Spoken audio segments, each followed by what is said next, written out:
You're very welcome to Competent Women Ireland's Woman to Woman show with me, Roisin Ni Chleirigh. On this episode today, we're going to talk about arthritis.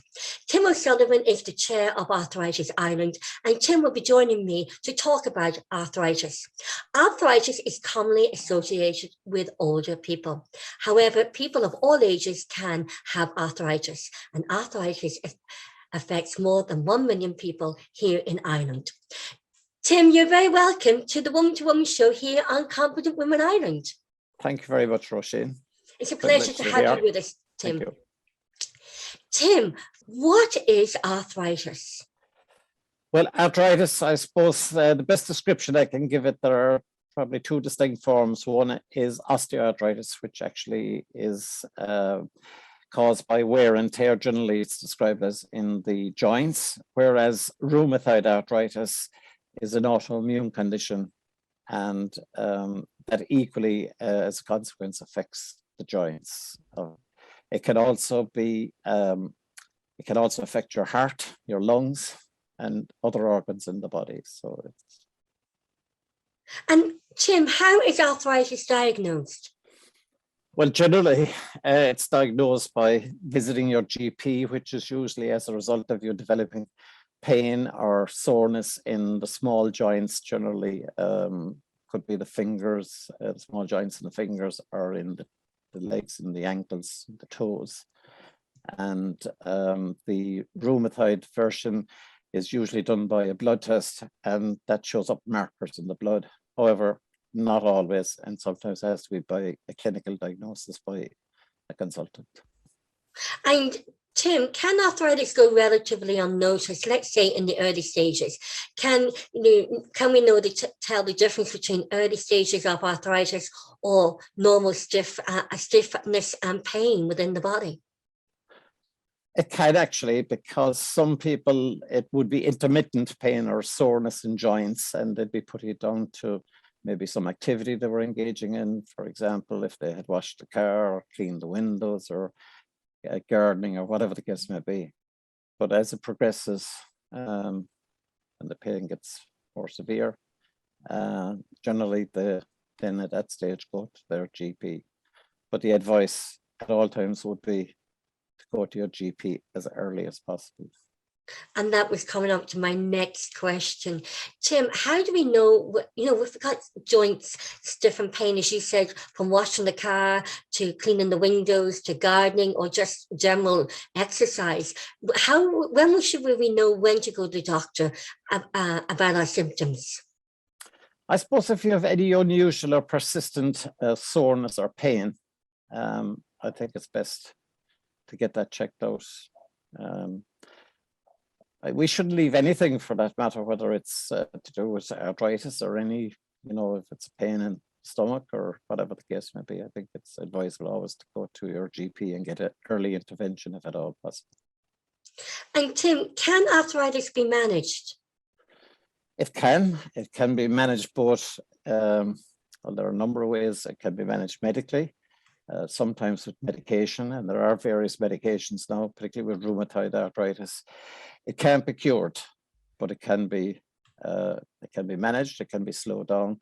For example, biologic medicines have come in a lot over the last 20 years, and they have enabled people to live a reasonably normal life and engage in most activities. With rheumatoid or with osteoarthritis, in many instances, it means surgery. So you have hip replacement, knee replacement, ankle replacement, and shoulder replacement. So that's usually the intervention there. Right. So Tim, how does arthritis affect everyday activities for people living with arthritis? Well, it can vary from person to person. In my case, it affected my mobility. There was a time when I found it very difficult to walk because of the pain and soreness in my ankles. It also affects my hands. So it can definitely affect your everyday life. It can also cause other symptoms. For example, it can cause fatigue. So it has to be managed, and That is probably the secret of between working with your healthcare professionals, but also taking on board your own self-management tasks as well. And how, for many people who are listening to this, they probably say, how does arthritis affect the fatigue? Would that be due to the pain? It would be due to the pain, lack of sleep, not being able to exercise. It can all impact it. I mean, there is a symptom cycle which takes in pain, sleep, difficult emotions, stress. And they all impact on each other. Yeah, it's just a vicious cycle, isn't it? It is, yeah. And it's trying then to manage. And in that self-management, it's learning how to manage all them symptoms. It is, and here I suppose I should mention that Arthritis Ireland have a program. It was devised by Stanford University in America. It's Living Well with Arthritis. It's a 6-week, 2.5-hour program currently being delivered on Zoom, and normally would be delivered in person in a room situation. And over the 6 sessions, various topics would be covered. For example, exercise, healthy eating, medication, working with your healthcare team, dealing with difficult emotions and stress. So it's a very comprehensive course and has been rolled out to many, many thousands over the last number of years. Arthritis have been delivering it, and it's proven very successful for people to manage their condition. And I suppose, as well as that, it brings people together in a group with others and understand their condition, and they're able to share with each other the difficulties that they have, but also how they manage it. So through that, it can be quite helpful. Would arthritis be one of the leading causes for disability here in Ireland? It is the biggest single cause of disability in Ireland. Right. And arthritis accounts for 1 in 3 GP visits. Wow. So it is. That's a large amount of people going to the doctor, 1 in 3. Absolutely, yeah. Wow. And as you said I said in my intro, that 1 million people here in Ireland are living with arthritis.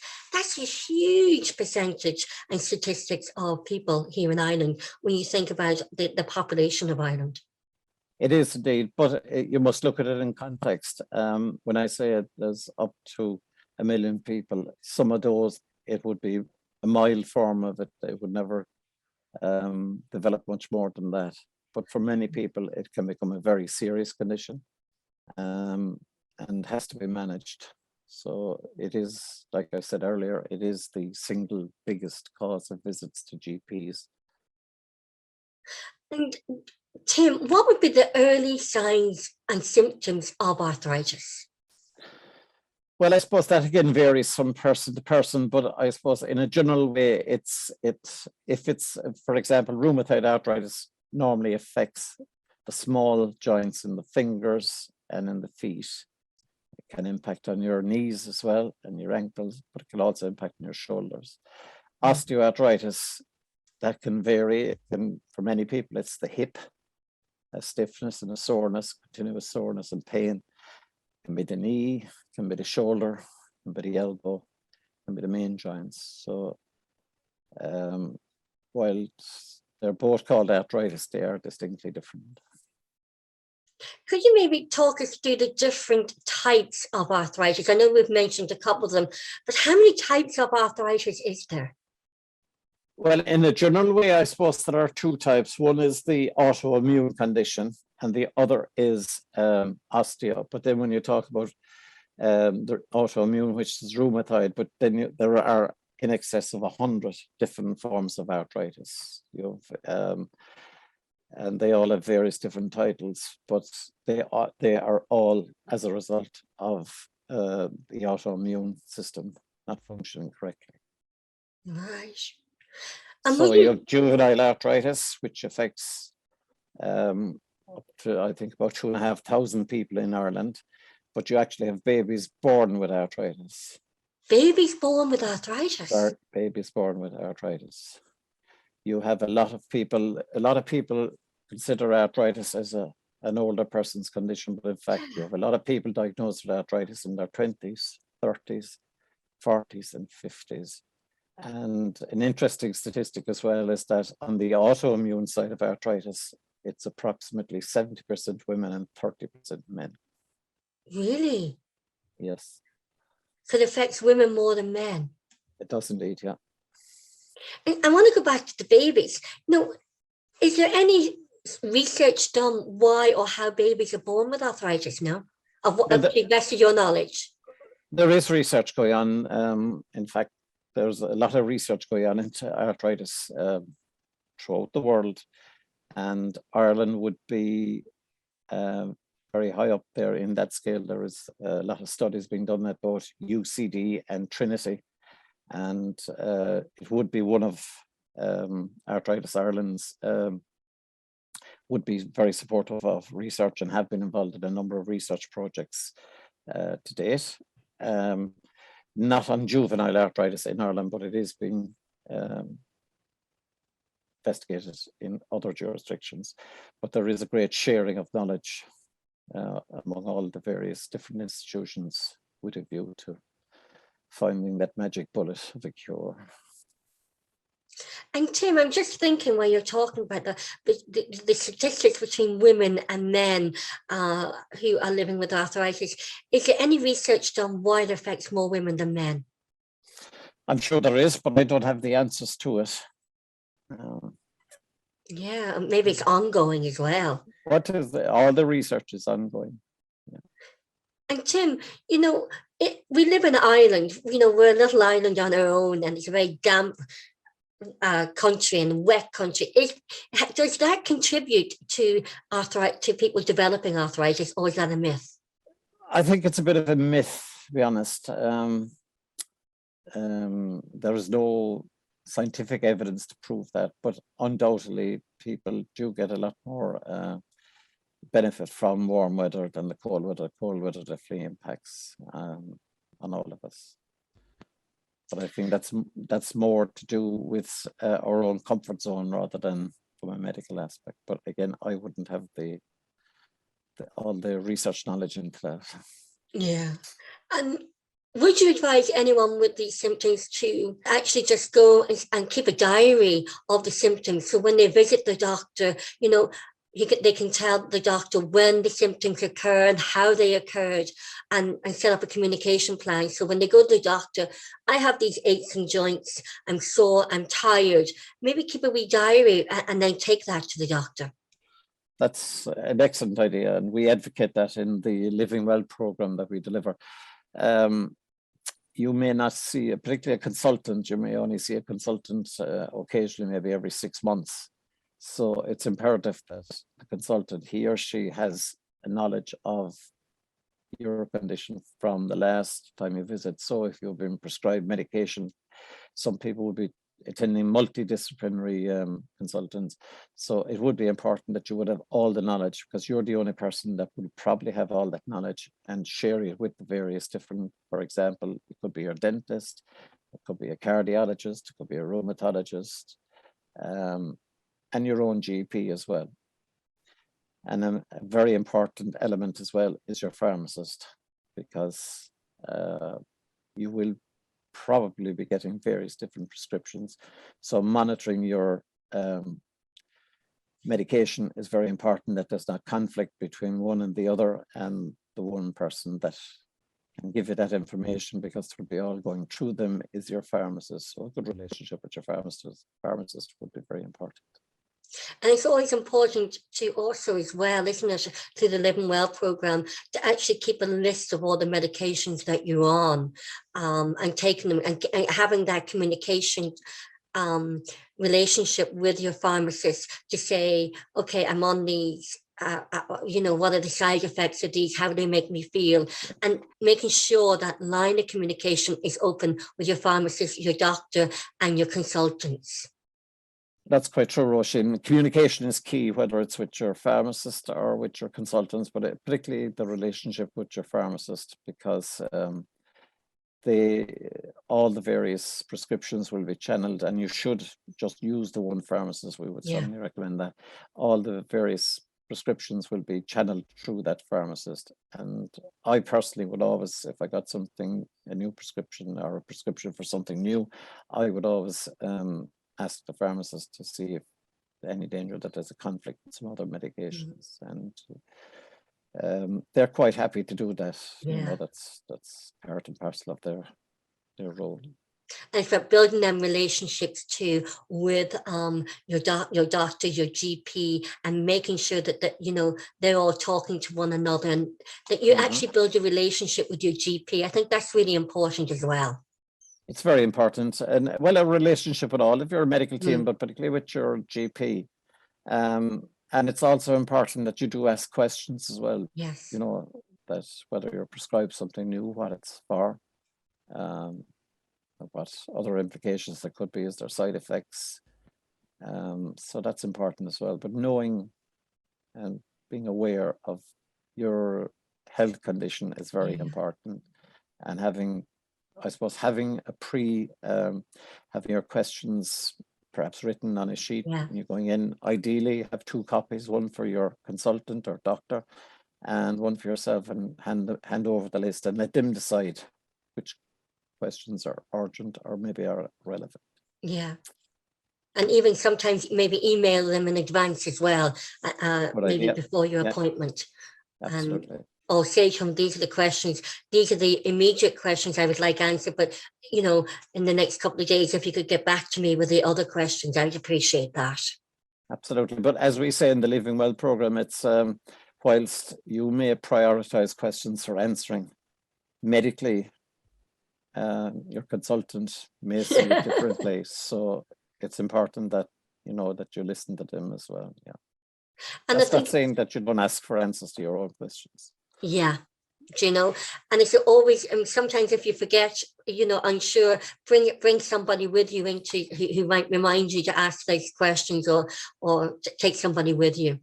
What would you say then the best self-management steps are for anyone living with arthritis to help them manage their symptoms for their long-term health condition? I suppose the key one is exercise. And sometimes you would hear people say that I can't exercise or exercise, but exercise is key. In fact, it's more important that you exercise than not that, because, and I would go so far as to say that exercise is equally as important as medication. Yes, and even in the Living Well programme, you advocate that, you know, you don't have to do all your exercise in one go. You could do it maybe 6 times a day, for even 5 minutes, every hour, or on the hour, or say maybe a couple of 15 minutes exercise throughout the day. Absolutely. Well, I suppose the first thing to understand is that we all have different levels of mobility, and what might be a strenuous exercise for me may be a light exercise for you. Yes. So it's always to what our ability is. So and definitely the idea of breaking up over the course of the day. The ideal is 30 minutes exercise 5 days a week. That's the ideal. But if you're coming from a base where you're not exercising, that's something that's way in the future. So you could start, like you say, with a few minutes several times a day, eventually building up to maybe 6 5-minute periods in the day, or 3 10 minutes, or 2 15 minutes. It doesn't have to, exercise does not have to be all done together. And it's important as well that you're comfortable when you're doing exercise, comfortable footing, walk on level, even surfaces. That's equally important. And some people find exercise going for a walk maybe boring, but there are ways of getting around that. For example, you could go to a local park and maybe enjoy the flora, whatever, of the park, or walk with a friend, have a chat, you know. And some people even, they make a phone call with a friend, and the half hour that they'd be out for a walk, and they have the walk done, they don't even realize it because they were chatting. So there are ways around, but it's something, it is important that we do exercise, but we stress at all times that it's to your ability. And any exercise you do, you should be able to recover after a couple of hours. And if you're not, you've overdone it. And also, isn't it it's be the same as massage, that when you're exercising, you're pushing all the white blood cells, and you're actually getting that blood flow around your body and around the joints. You are, yeah. And that applies to everybody, not just those of us with chronic condition, but it's more important probably to those of us with a chronic condition that we do that exercise. Tim, does diet, if anybody who's living with arthritis, how does their diet affect their condition?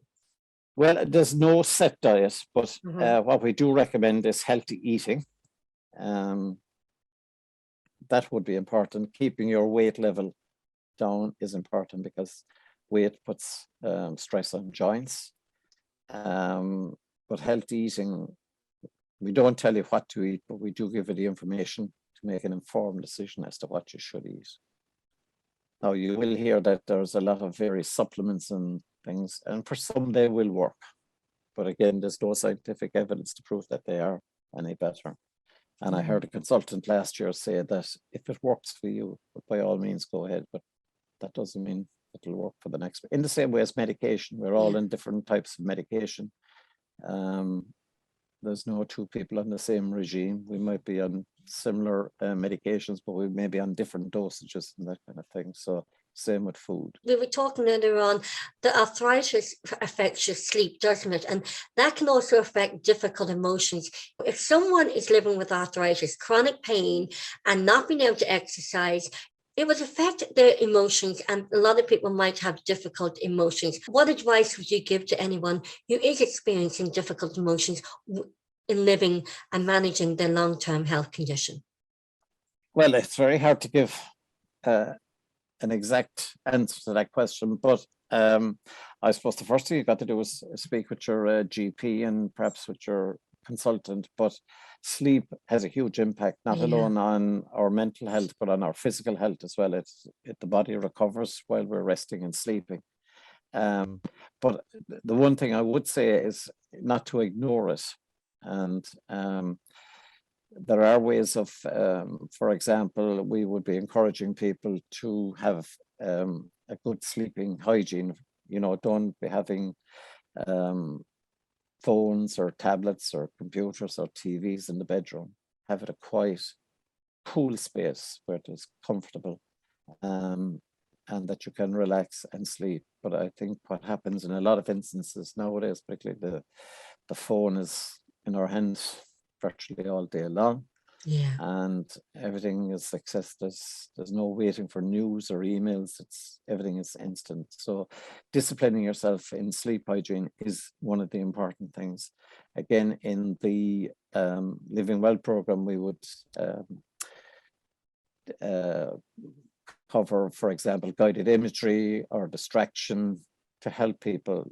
You know, there is a lot of meditation and relaxation apps that you can download now, and in that Living Well with Arthritis book, Living a Healthy Life, there are numerous different relaxation techniques and meditation techniques in that. So there are ways that we can overcome it. And also in your Living Well programs in Arthritis Ireland, you also advocate making weekly action plans as well.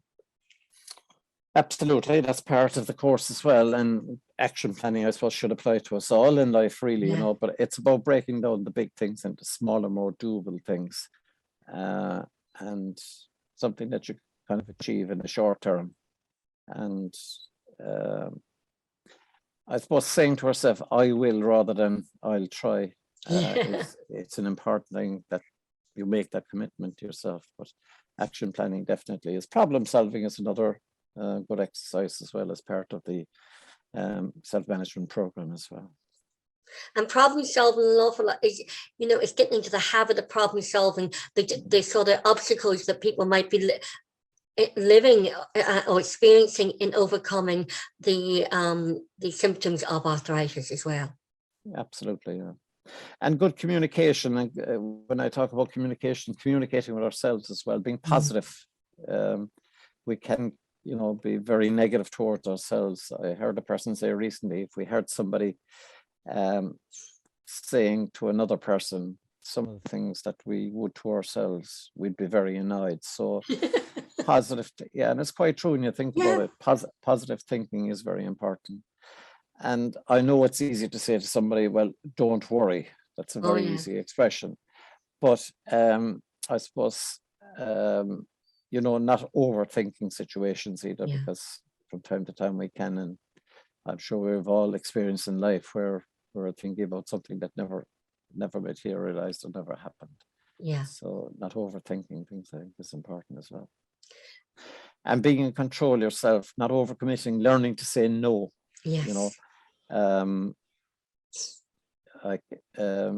Okay, you will be limited maybe physically in doing things, but don't overcommit yourself. And if you are going to an event, whether it be maybe a wedding or whatever the case may be, maybe you rest up a day or two before, at least you're in good form. But yeah, you do. That, I suppose that's one of the great things about the self-management program, is it does help you to manage your daily life as well, and how you program various events. And the self-management Living Well program, it also shows people how to actually have a good line of communication with people who you are living with as well. For example, I'm slow today because of my symptoms. So it's actually building up that communication channel, and the language is very important to use when you're communicating or living with someone with arthritis. Yes, you've touched on a good one there. It's, I suppose, for a lot of us, it's not very obvious that we have a chronic condition, particularly with arthritis. And we don't go around with a big flashing sign over our head saying, I'm in severe pain and I have fatigue. We don't do those things. But equally, we can't expect people to know that either. So it's communicating that message is important, and we do include that in the Living Well program. And we do it by the use of the I message and the you message. And I know you're familiar with that particular form of communication, and that is a very important element of communicating with others. And it's also important that we tell people how we feel or what our condition is. We have to explain to people. We can't just expect them to know. I mean, I knew nothing about arthritis, certainly rheumatoid arthritis, until I was diagnosed. And for many people, that is the position. So you do have to explain to people as well. Yes. And I don't apologize for not being able to do something, but I would just say I can't do this today because I'm in pain, I'm stiff, and I'm sore. And it's because of my arthritis. And most people would understand and accept that. And Tim, I was shocked to discover recently that fibromyalgia is also a form and related to arthritis. Well, it is, and fibro can be quite painful. It's usually a chronic pain together with severe fatigue. And again, we embrace that within the arthritis fold, and people with fibromyalgia are more than welcome to attend our Living Well courses. And many people with arthritis also have fibromyalgia, and for many years it wasn't probably diagnosed or wasn't accepted even in some instances as a condition, but now thankfully it is being recognized and diagnosed. There is medical treatment for it, but even with that, some people still have a lot of discomfort, and as I said, fatigue is one of the major problems. Yeah, it's just a vicious cycle, isn't it? Especially when you think of the symptom cycle, and it's actually just trying to actually, as you said, with the cycle of living with arthritis, and it's all about managing them conditions, the communication skills, and learning to communicate with everything. And it's just a vicious cycle. And as you said, nobody's walking around saying, I'm living with arthritis. No, it's invisible in that sense. Yes. I suppose I should also stress at this point that the Living Well course is delivered in 80 to 90% of the cases it's always delivered by two people. and it's usually two people with arthritis or a related condition. Sometimes it may be, there will always be at least one with arthritis, and the other may be with a medical background, or maybe working with people, or a carer with somebody in it. So it's people that will understand and know your condition. So it's very much a workshop rather than, it's not a lecture, it's a workshop where we all share ideas, and quite a lot of good ideas come from the group of participants themselves. So I think that is the secret of success of it. It's a course that has been delivered now throughout the world, and it's delivered in the same format, whether it's in Ireland or in the US or in France or in South Africa. It doesn't matter, the format is the same everywhere.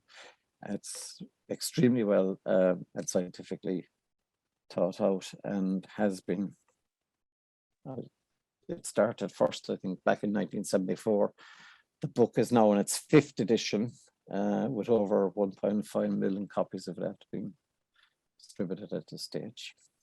So we've been talking about the Living Well. First, for our audience, what is the Living Well programme and who is it for?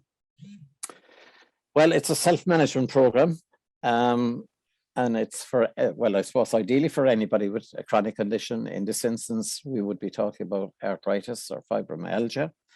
It's a 6-week programme, and as I said, it was developed by Stanford University, and it has been successfully completed by more than 6,000 people in Ireland. So it's tried and tested, well tested. I did it myself about 7 years ago, and I went on then to become a leader delivering the course.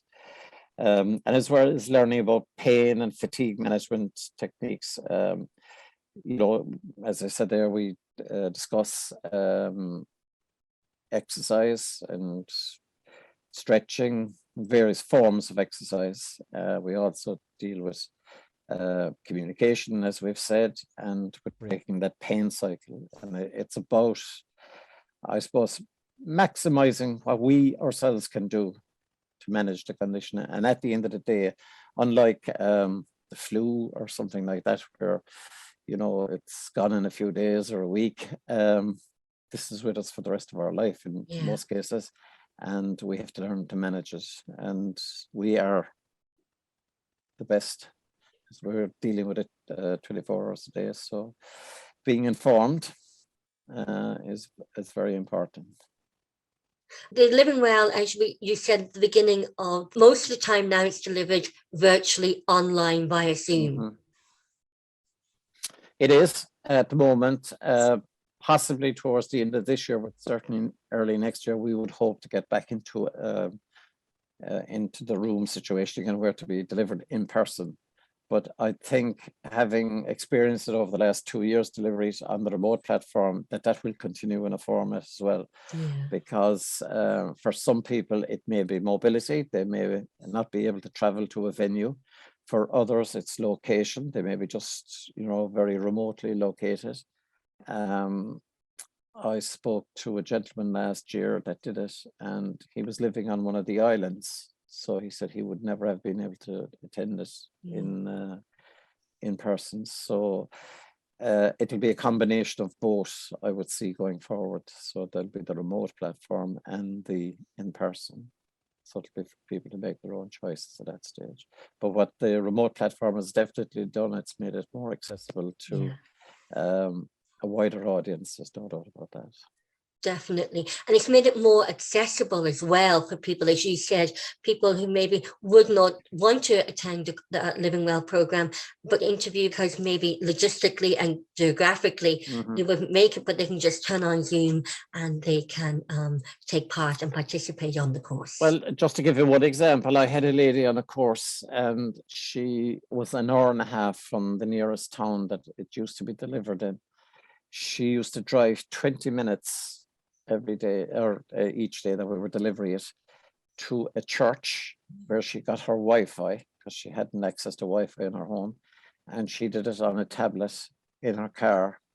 So that's how committed, and she did that for the 6 sessions.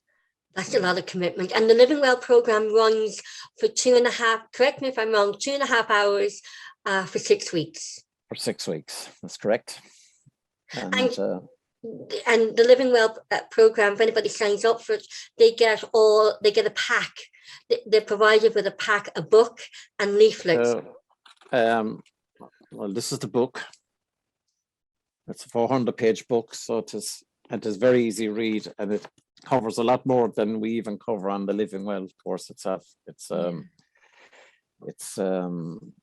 very comprehensive, well researched, and it's not a book you would read as such. It's a reference book. So yeah. Well, but I suppose other parts of Arthritis in Ireland as well, we would be strong in advocacy as well for people with the condition, making representations to the Department of Health and to the HSE and that, because there's no doubt that we do need more consultants, and so that would be, we would also be involved in research, as I said, as well as providing services.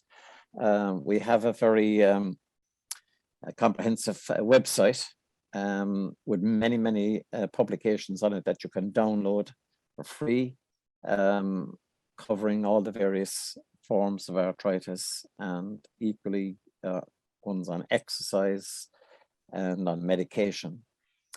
And for those that are newly diagnosed, and for anybody, we have a helpline. And if I may, I'll give you that number. Please, it's 0818 252 846. And it is manned by volunteers with arthritis. So when you ring that number, they will take your information, and they will then arrange for a call with somebody that can help with your particular condition. It's a one-to-one, and it's free, and many people find it very beneficial, particularly for people newly diagnosed that are confused and are worried. It is a way of getting immediate information from somebody that already has the condition and how they have experienced and got on with life. So so I would strongly recommend that anybody that has any query to ring the helpline. You can also email Arthritis Ireland at any time at info@arthritisireland.ie. And you can. And do you have social media pages, Tim, as well? We have Facebook, and we're on Instagram. So yeah, we're very accessible. Very accessible. And what we'll do is we'll put all the links, and we'll put the helpline in the description box below. Very good, thank you. Well, Tim, and could you just tell us maybe the website? It's I'm imagining it's www.arthritisireland.ie. Yeah. Perfect. Well, Tim, thank you so much for taking the time to talk to Confident Women Ireland today about arthritis. As you said, there's 1 million people living with arthritis in Ireland. And how many children are living with juvenile arthritis? I think the current figure is 2,500. Wow, that's a lot. It's a lot of people. You know, especially when you think about population of our nation, it's a lot of people. And as you said, well, Tim O'Sullivan, Feel free to contact us anytime. Sorry for cutting across you. Feel free to contact us at any time at Arthritis Ireland, whether you want to contact us by telephone.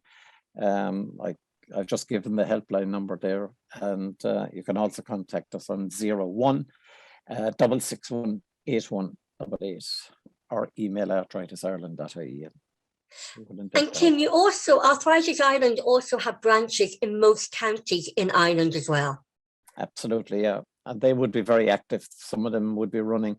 Now, they haven't been as active during COVID for obvious reasons, but they're starting to come back with activities now. So we'd have walking groups in a number of areas where they'd meet weekly for a walking group. And that again would be to people's mobility level. And generally that's finished with maybe a bit of a social gathering of having a cup of coffee or tea. And it's a way of keeping in contact and again sharing information, or maybe a query that you might have, getting an answer to it. And it keeps the link. We also have branches that run relaxation classes, meditation, seated yoga. Some have other exercise classes, dance classes, for example, as an exercise. So there's quite a variety of activities going on out there. So Arthritis Ireland are very active in every county in Ireland, as well as having a head office, a helpline and an email, and leaflets. You're active in most counties. We would be pretty active, yeah. And where we don't necessarily have a branch, that wouldn't necessarily, we would still be running various activities in those areas as well. Yeah. Well, Tim O'Sullivan, it has been an absolute pleasure to actually have you on Confident Women Ireland's Woman to Woman show. And thank you, because Arthritis Ireland, we need to be sort of promoting it more in Ireland and actually taking the fear out of arthritis. Because when everybody sees, you hear that somebody is diagnosed with arthritis, it's like cross to a vampire, oh my God, and they get overwhelmed. But there is self-management tools and skills that you can use to help manage the symptoms. There is indeed. You can live with arthritis. Yes. You can have a life with arthritis. Yeah. Thank you very much indeed, Roisin. Thank you so much indeed, Tim O'Sullivan.